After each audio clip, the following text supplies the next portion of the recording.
Grant Edwards is the GM of PGG Wrights and Wool. Before we have our monthly look at the state of the market, Grant, have you read a very good opinion piece by Nadia Lim on Stuff? Now, it's so good when high-profile influencers like Nadia Lim come out and push the barrow for wool.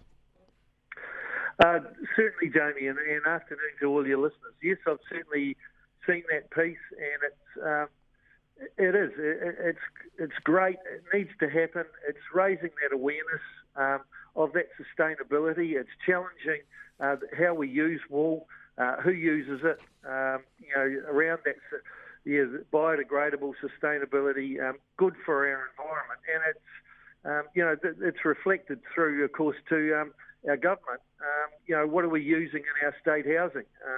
Insulation, carpets, etc. Yeah.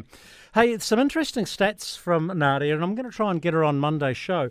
In the United States, 7% of non-compostable waste that is landfilled comes from synthetic carpets and rugs alone. And here's another interesting one. The average synthetic carpeted area of a Kiwi home is, by weight, the equivalent of 22,000 plastic bags. So those are incredible stats. So we'll try and chase Nadia up and get her on Monday's show. She is such a bright spark. Are there any bright sparks on the wool market at the moment? Because my understanding is you're kind of a wee bit marooned at the moment. The market, Jamie, we've seen it. It's throughout April, it's been reasonably steady. We've seen some slight lifts and some slight declines, but it's carried through. There's a lot of challenges out there, and we are seeing, and certainly did see in Napier this week, the quality of the offering is certainly being affected by the climate. When you get that through that summer period of those high humidity months, you can get a lot of yellowing in the wool. There's a lot of vegetable matter in the wool. So the qualities of the lines that are being offered at the moment, they're average at best.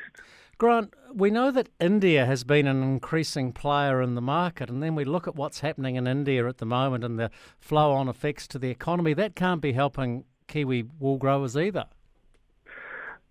Certainly isn't, Jamie. As I said, there's a couple of key things at the moment. One's the shipping. To actually get wool shipped at the moment is a real challenge. So to get it shipped to those destination ports. And within India, you touch on India, there's certainly been a swing away from China. The huge amounts that China have bought in the past, around that 45 to 55%, back to around 35%. But that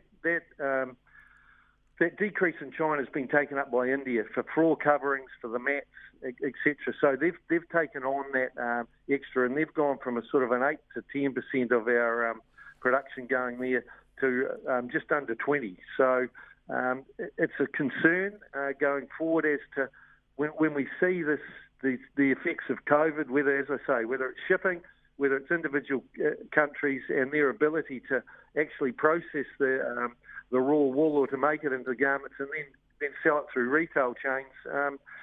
It's a real challenge, Jamie. Yeah, and we can't do much about the COVID side of the equation. Grant Edwards, look, thank you very much for your time, and I urge everyone to go and have a read. It's on the Stuff website, opposition website to ours, but credit where it's due. Go and have a read of what Nadia Lim had to say about wool, and if we can get people like her championing the product, that's half the battle. Grant Edwards, you're always a champion for wool. Thanks for your time on The Country. Thanks, Jamie.